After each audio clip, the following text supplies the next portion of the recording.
Okay, film class. This is week 6, part 1. Double indemnity. So, thanks for coming. I don't know if anyone's watching these, but I'm making them still because they pay me.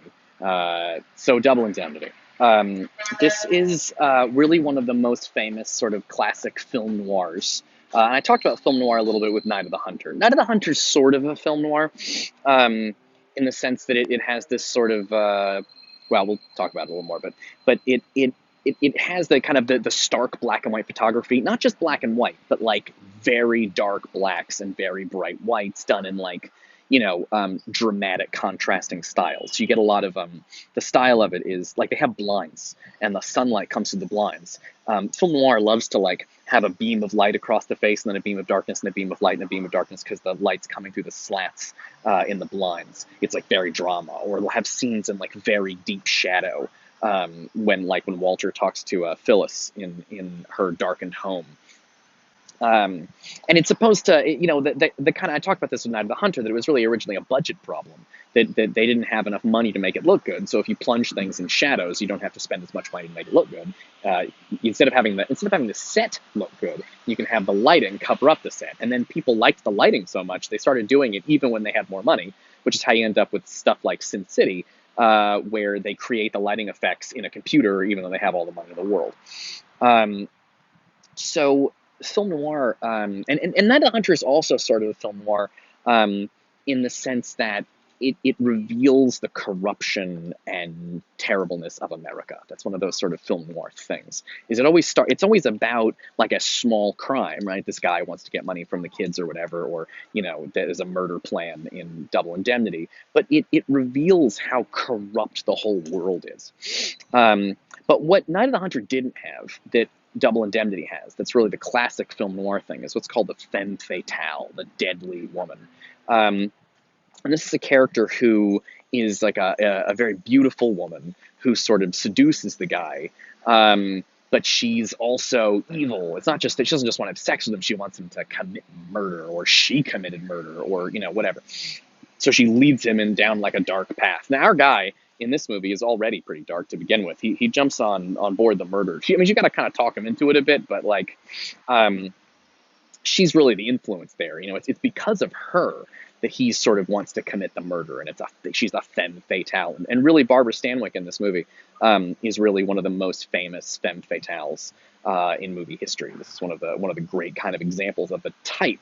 And by the way, if you're interested in the type, there's a lot of papers to be written comparing femme fatales in film noir to modern day femme fatales. And I hate to spoil the movie for you, but the greatest of the femme fatales, the modern ones, I think, is Amy from Gone Girl, which is one of my favorite movies ever. So that's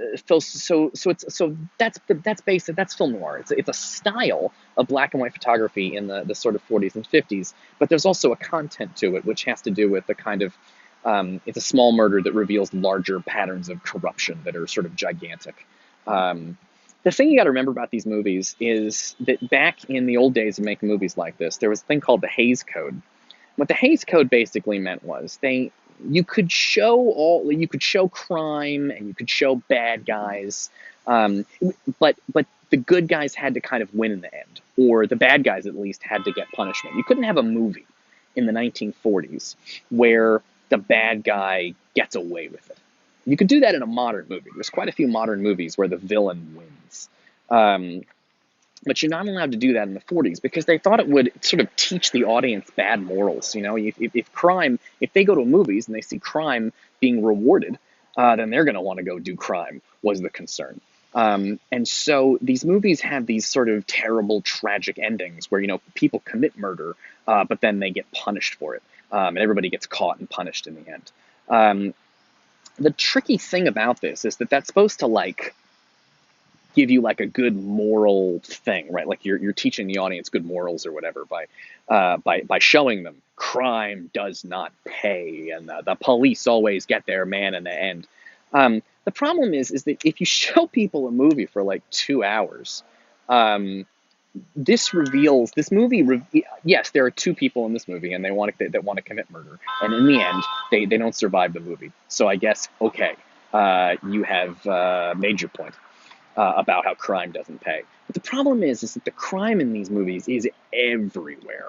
It is at sort of every level of production. Um, and so even though it's supposed to teach you crime is bad, it really teaches you crime is gigantic and unstoppable because it's founded on a corruption that's just in everything. And Double Indemnity is a great movie in terms of talking about these kinds of larger patterns of corruption. So two of the biggest reasons to watch film noir. One is, as I mentioned, the lighting. You're really here for the lighting. It's just these very rich and beautiful black and whites. It's like painting. It's like somebody painting.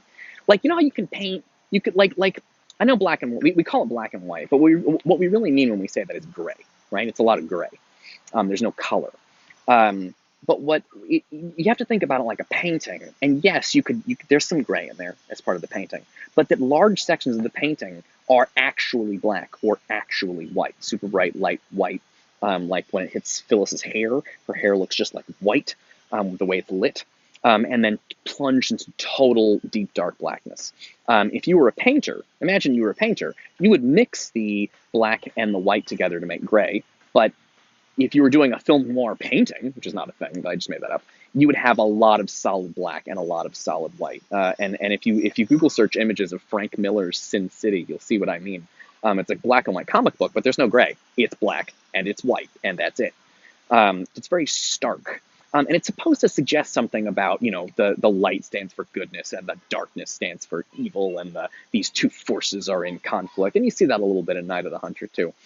So part of the enjoyment of film noir is just to kind of pause the movie and be like, wow, that's a beautiful shot. Wow, that's a beautiful shot. Every frame of painting, every frame of painting. So while you're watching the film, that's part of the enjoyment, is just to enjoy how these scenes are put together. They often look like very beautiful paintings. And they're kind of creepy and scary and unusual and interesting, and you have to kind of enjoy that. Even the very first, the first scene in the movie is a guy, it's like a blurry figure coming towards the camera. Is the figure walking towards the camera, or is the figure walking away, but the camera's getting closer and closer to him? It's disorienting at first. But then that's like the opening image of the film, but eventually you realize this is a person on crutches that is sort of moving closer and closer to you, the audience. And it's this sort of blurry thing, unstoppably getting closer and closer and closer and closer. And it's neat that for a little bit, you can't tell if it's walking towards you, or if it's walking away and you're kind of chasing it. It's a little unclear it takes a little minute to even realize what you're looking at. But it's a neat image because, of course, when you watch the movie, you realize this could be the murder victim, because our murder victim has crutches, but so does the killer, because, of course, he's going to impersonate the victim. And so just the opening shot of the movie is this kind of collapse. Remember, these movies are supposed to teach moral lessons. The good guy's over here, the bad guy's over there. And the first thing you see in the movie is it a good guy or is it a bad guy? I don't know, because the good guy and the bad guy is designed to look like the good guy. Not that he's that good, but the murderer is designed to look like the murder victim, because of course it's going to take his place, which is another big thing the movie is about. So like right from the beginning, it's this sort of complicated world where it's hard to know. So I got my notes on a tree and I'm reading my notes. Let's see, I got them over here. I'll put them like that. Okay. It confuses the issue immediately, which is interesting for this movie, which is going to muddy ideas about America and kind of what it looks like. And what's good and what's bad. It's going to get real complicated real fast. Okay, cool. So I will see you guys in the next video. Double Indemnity.